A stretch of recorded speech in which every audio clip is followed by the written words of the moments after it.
Энэ суур тэнцлийн шаардлага дотоодын нэтгэтгүүний 1.2% түрээд одоо миний харж байгаагаар бол төсвийн тогтвортой байдлын тухай хуулийг зөрчилчлөө. Нэгдүгээр шалтгаан нь юу? Хоёрдугаар тэнд хариуцлага тооцох уу? Хэний буруу вэ? Гэдэг ийм асуулт. За гуравдугаарт. За энэ урсгал зардал ярьсаар байгаа сүлдээ энэ урсгал зардлын төвшин гэдэг ингээд хожиж авч явах шиг л байна. Гэхдээ дахиад ярихээс арга байхгүй. 2025 онд 77.4% нь нийт орлогынхаа 77.4%-ийг бид нар урсгал зардалд зарцуулж байна. Тодтгосны дараах байдлаар хэрвээ тодтгоогүй байсан бол энэ хэд болох вэ? Энд чинь юу гэсэн үг юм бэ гэхээр бид нар оюу толгоогоос олж байгаа бүх мөнгө, таван толгоогоос олж байгаа бүх мөнгө, эрдэнтээс олж байгаа, уул ургаагаас олж байгаа бүх мөнгө, бүх татваруудаа урсгал зардалтаар зарцуулж гэнэ гэсэн үг. Энэ одоо урсгал зардал чи одоо 77% буюу тодтголын дараах орж байгаа чинь хэрвээ тодтголын өмнөхөөс тооцвол 90% гарах байх. Тэгэхээр энэ тоо ер нь хэд байна? Энийг ер нь цаашдаа яаж бууруулах вэ гэдгийг төсвийн тогтвортой байдлын зөвлөлөөс эхлээд асууя гэж бодож байна. Яагаад тэгэхээр одоо энэ цалин тэтгэр халамж бол ер нь миний тооцоогоор бол 50-аас дээш гараа явчлаа. Бид нар олсон бүх мөнгөө цалин тэтгэртэй хийж байна. Энэ цалинг бууруулах бодлого уг нь бол цалингийнхаа ангиллыг зөв хийх юм байна. Ядаж унаа хоолны хөнгөлтүүдийг нь шууд зардал юмаа гэдгийг хүлээн зөвшөөрч түүндээс нь нийгмийн даатгал төлөхөө болох ёстой байгаа. Цалингуудаа анализэд задрах ёстой байгаа. Тэгээ энэ асуудлууд ерөөсөө явахгүй байна. Цаашдаа бид нар олсон бүх мөнгөө яг урсгал зардалтаа хийгээд цалин тэтгэвэр халамжиндаа суулгачаад юу ч хийж чадахгүй төсвийн тодтгол оруулж ирэхээр бүх хөрөнгийн зардлуудаа оруулаад ирдэг. Энэ байдал бол эдийн засгийн хөгжил авчрахгүй. Энэ дээр бол төсвийн тогтвортой байдлын зөвлөлөө тодорхой хариултыг өгч байна. За ер нь урсгал зардлын хэмжээ дотоодын нийт бүтээгдэхүүнд эзлэх болон төсвийн нэгдсэн төсвийн нийт гүйцэтгэл төлөвлөлтөнд эзлэх хувийн хэмжээ өссөөр байгааг бол бид байнга дүгнэлтүүдэд хэлж байгаа. Энэтэй холбоотойгоор манай 2026 оны төсөв батлах дээр өгсөн дүгнэлтэндээ бид нэр төсвийн төсөлд өгсөн дүгнэлтэндээ урсгал зардлын өсөлт жил ирэх тусам нэмэгдсээр байгаа нь улсын төсвийн бодлогын орон зайг хэмжээнэ гэсэн ийм дүгнэлт хийсэн. Энэ бодлогын орон зайг хэмжээнэ гэдэг нь таны асуултын хоёр дахь хэсэгтэй холбоотой буюу хөрөнгийн зардал гэдэг зүйлийг бид төлөвлөж хэрэгжүүлж байгаа байдал нь хэмжээ нь багасж байгаагаас гадна хөрөнгийн зардлыг буюу төсвийн хөрөнгө оруулалтын хэрэгжилтийг бууруулаад байгаа ийм нөхцөл байдлыг үүсгэж байгаа юм. За эцэстээ энэ урсгал зардал нийт хөрөнгийн зардлаа шахаснаас болоод төсвийн хөрөнгө оруулалтыг шахаж төсвийн хөрөнгө оруулалтын зардал нь өөрөө төсвийн бодлогын тохиргооны хэрэгсэл болж хувраад байгаа юм. Таны хэлсэн төсвийг тодтгох, төсвийн тодтгол хийх, төсвийн зардлыг бууруулах орон зай бол зөвхөн хөрөнгийн зардал дээр гараад хөрөнгө оруулалтын зардал гэдэг зүйл бол төлөвлөлт нь хэлбэрийн төдий болоод хэрэгжилтийн төвшин маш доогуур төвшөнд гарч ирж байгаа. За энэний эсрэг бидний өгч байгаа зөвлөмж бол ерөнхийдөө Монгол улсын төсвийн зардлын тэлтийг дотоодын нийт бүтээгдэхүүнд эзлэх хувийн хэмжээнд бууруулах, мөчлөг сөрсөн бодлого явуулах, төсвийн мөчлөг сөрсөн бодлого явуулаагүйгээс болоод хөрөнгийн зардал болон төсвийн эрсдлүүд дээр асуудал үүсэж байгаа гэж үзэж байгаа. Хамгийн гол явуулах ёстой зүйл нь бол макро эдийн засгийн бодлого дээр илүү анхаарахгүй бол болохгүй юм байна. Тэгэхгүй бол макро эдийн засгийн бодлого дээр илүү анхаарахгүй бол төсвийн бодлого, мөнгөний бодлого дээр ч гэсэн харилцан уялдаатай нөлөөлөл бий болж байна гэсэн ийм дүгнэлт хийж байгаа. Тэгэхээр төсвийн урсгал зардлын өсөлтийн шалтгаан болох. Сая төсвийн тогтвортой байдлын зөвлөлийн дүгнэлтийг уншсан. Уг нь ер нь бол 100% санал нийлж байгаа. Энэ урсгал зардлын тухай санаа зовоолгаа. Гэхдээ яг одоо урсгал зардлыг бууруулахдаа тодорхой бодлогын чиглэлүүд бас өгж гэнэ үү? Та хэдийн өгсөн зөвлөлүүдийг энэ завж хэрэгжүүлэхгүй байхлаар одоо яах ёстой вэ? Угаасаа л хэдүүлээ энэ урсгал зардлын талаар яриад байгаа. Гуравдугаар суур тэнцлийн шаардлага дотоодын нутгийн 1.2% хүрсэн үүний шалтгаан хариуцах эзэн хэмбэ гэж асуусан шүү дээ. Ийм гурван асуулт асуусан. Дахиад нэг тодруулаад өгдөө. Ер нь бидний урсгал зардал болон төсвийн зарлагтай холбоотой гол дүгнэлтүүдийг танд дахиад дурдъя. Бодлого бидний хувьд бол энэ үр дүнд суурилсан төсөв рүү орохгүй бол зардлуудыг зүгээр хуульчлан болон санаачлан нэмдэг. Зардлууд энэ сангийн яамны хэлж байгаагаар бол 100 хэдэн хуулиар бол төсвийн урсгал зардлыг нэмэх нөхцөлийг бүрдүүлсэн гэж ярьдаг. Тэгэхээр энэ үр дүнд суурилсан тогтолцоо руу шилжээгүй цагт бид нар үр дүнд суурилсан тогтолцоогоор үнэлж үр ашиггүй зардлуудыг танах энэ боломж байхгүй маа гэсэн дүгнэлтүүдийг бид хийж байсан. Дараагийнх нь урсгал зардлын дотоодын нийт бүтээгдэхүүнд эзлэх хувийг тодорхой хэмжээгээр тодорхой түвшинд барих нь бол бас урсгал зардлыг үр ашиггүйгээр янз бүрийн шалтгаантайгаар нэмэхийн орон зайг хаах юм байна гэж дүгнэлтүүд өгч байсан. Дараа нь нийгмийн халамж болон төрийн албан хаагчдын цалин хөлстэй холбоотой өсөлтүүд урсгал зардал дээр томоохон байр суурь эзэлж байгаа. Энэ байдал дээр бол нийгмийн халамж болон цалин хөлсний бодлогын шинжилгээг бол хийх шаардлагатай гэж байна. Одоо манай дүгнэлтийг хэрэгжүүлэх гол арга замыг бид ингэж харж байгаа. Улсын хурлаас төсвийн гүйцэтгэл, төсвийн төсөл баталгахтай холбоотойгоор засгийн газар тодорхой чиглэл үүрэг даалгавар өгдөг. За энд манай зөвлөлийн дүгнэлтийг хамруулж чадсан тохиолдолд эргээд засгийн газартай болон төсвийн ерөнхийдөө захирч нараас энэгээ эдгээр дүгнэлт зөвлөмжийн хэрэгжилтийг нэхэх юм үндэс бүрднэ гэж үзэж байна. Сангийн дэзэд тулан төвшин гишүүний асуултанд нэмэлт тодруулах өгье. За төсвийн тусгай шаардлагын тухайд бид нар төсвийн доктортой байдлын тухай хуулийн 6-гийн 1-2-оо хангаж чадаагүй нь бол үнэ. Ингээд 2025 оны гүйцэтгэлээр 1.113 тэрбум төгрөгийн ашигтай буюу энэ нь дотоодын нийт бүтээгдэхүүний 1.2%, хуулиар заасан 2%-тай бол хүрээгүй үнэн. Та шалтгаануудыг бас асууж ах шиг байна. Тэгэхээр энэ дээр бас хэд хэдэн зүйлийг хэлэх боломжтой байна. За нэгдүгээрт бол бид нар бол орлого талдаа төлөвснөөс бол төсвийн орлого бол бага байсан. За энэ нь нэгдүгээрт бол бидний одоо экспортын гол бүтээгдэхүүн болох нүүрсний үнэтэй холбоотой. Нүүрсний үнийг бид нар 2025 оны төсвийн төсөөлөлтөд дундаж 70 байхаар авсан боловч гүйцэтгэлээр бол 64 орчим байна. За төсөвт нөлөөтэй орлогуудыг жагсаагаад аваад үзэхээр нэгдүгээрт бол нүүрсний үн, хоёрдугаарт бие хэмжээ, гуравдугаарт одоо зис гээд ингэж явдаг.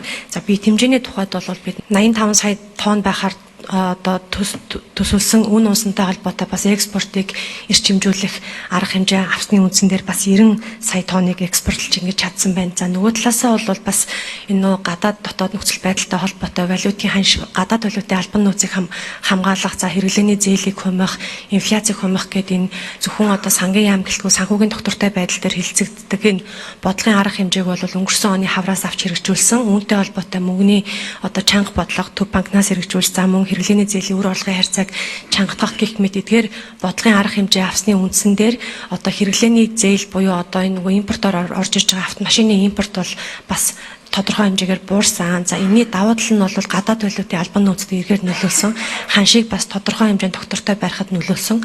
А нөгөө талдаа бол одоо яг төсвийн орлого тал дээр гайлын орлогыг бас бууруулсан гэж ингэж үзэж байгаа. Өөрөөр хэлэх юм бол импортоор бараа бүтээгдэхүүн орж ирэхгүй байхад бид түүн дээр гайлын татвар. За энэ урсгал зардал дээр бол ер нь нэг ийм л асуудал байгаад байгаа юм л да. Төсвийн хүрээний мэдээлэлээ дахин тодтогдог. Тэгээ чинь уг нь 1-3 жилийн баримжаа гаргадаг. Тэгээ ярих болгондоо одоо мөчлөгийн асуудал ярьдаг. Мөчлөггүй төсвийн хүрээний мэдээлэлээ гаргачаач. Тэгээд ямар мөчлөг болоод байгаа юм тэрийг чинь тааруулаад гаргая. Хоёрдугаар төсвийн хүрээний мэдээллийн одоо 9 хүрээний 9 үзүүлэлтийг 12-аас 16 гаргаж ялангуяа нийгмийн шин чанартай зардлуудыг дотоодын нефтгэн дээр доктортой барьж тэрнээс давуулахгүй байх гэсэн юм шаардлага тавьж байгаа. Энэ дээр бас төсвийн доктортой байдлын зөвлөл бас хамтарч ажиллаарай гэж ингэж хүсэх байна. Энэ төсвийн хүрээний мэдээлэл 3 жилийнхаа баримжааг авахгүй болохгүй. Энэ орлогын төлөвлөлтөн дээр жил болгон төсөв хэлцэхэд их хурлын гишүүд орлогч нь их байна гэдэг. Засгийн газар орлогоо ихсгдэг. Ингээд дараа нь тодтгол хийдэг.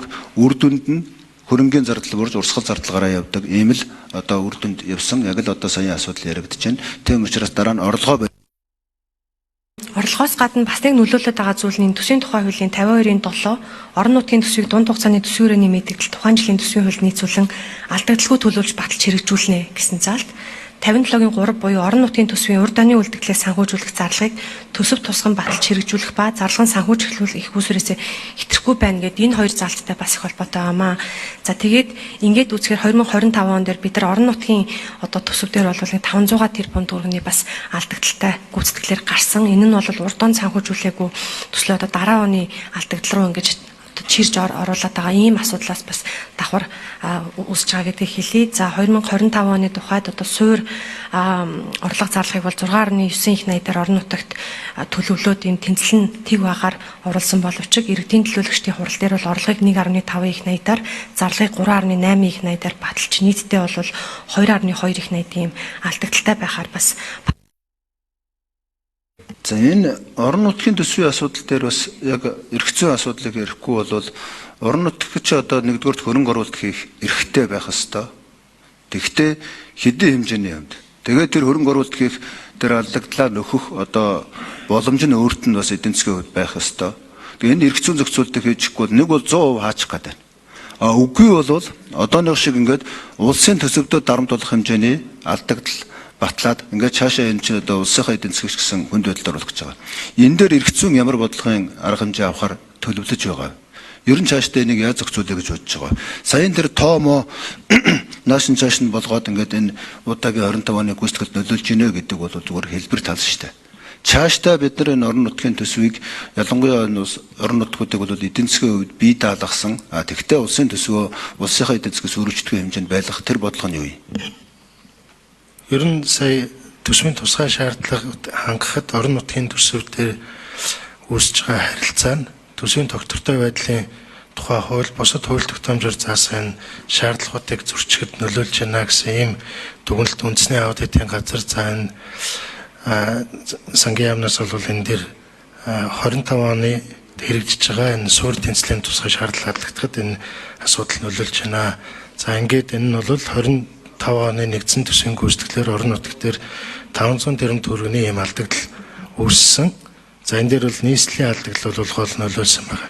Тэгэхээр энийг бол төсвийн энэ хууль тогтоомжийн шаардлагуудыг нийцлэн төсвийн тогтвортой байдлын тухай хууль за төсвийн хүрээний мэдээллийг хангадаг байх чиглэлээр одоо судалж дараагийн одоо төсвийн эх оны төсөв өргөн барихад бол холбогдох хууль тогтоомжийн өөрчлөлтийг судалж оруулж байна.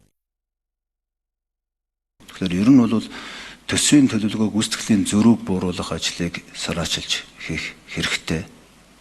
Төсөв хэлцэж явах үед орлогыг хэд өндөрөөр тавиулаад тэгээд дараа нь хөрөнгө оруулалтын хөрөнгөний зардлаа бууруулах замаар урсгал зардлын орлогод эзлэх хувийг нэмэгдүүлэх юм үйл явдал авал миний мэдхийн сүлийн 2-3 төсөвдөр харагдаж байгаа.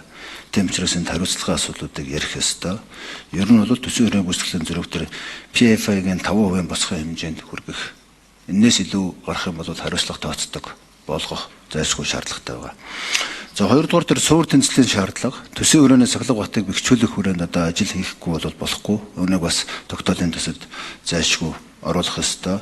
Магадгүй их хурлын болон таман газрын дээр бид одоо бие даасан тийм төсвийн зөвлөл бас байгуулж шаардлагатай төсвийн одоо доктортой байдлын зөвлөлт төрөг оруулаад явах ёстой. Тэгэхгүй бол энэ суурь шаардлагууд нэг л өдөр хэтрээ явцсан одоо орон нутгийн болон улсын төсвийг бие биелэг үжихээ сууж яадаг ийм асуудлууд үүсч магадгүй байна. За 3-р өрийн эрсдлийн удирдлага дотоодын хөрөнгөний зах зээлийг хөгжүүлэх талаар бол тогтоолын төсөл зайлшгүй шаардлага хэрэгтэй. Ялангуяа энэ гадаад зээлийн төслүүдийг ингээд бэлтгэл ажлыг зээлийн гэрээ байгуулахаас өмнө хийхгүй бол бэлтгэл ажилгүй хийгээд гадаадын зээл авчдаг. Тэгээ ашиглаагүй зээлүүд дээр хүү төлөөд явдаг. Энэ асуудлыг бол бас тогтоолын төслөөр хийж цаашдаа зогсоох хэрэгтэй. За 4-р урсгал зардлын бүтцийг оновчтой болох хэрэгтэй. Ер нь бол нэгдсэн төсвийн урт хугацааны одоо урсгал зардлын ижбэрийн шинжилгээ хийлгэж тэгээд татаас шилжүүлгийн үр дүнгуудыг дүгндэг байдлаар ингээд явах хэрэгтэй. Цаашдаа энэ цалингийн бүтцүүдийг бол нарийн тодорхой задлах зайлшгүй шаардлагатай байгаа хаа.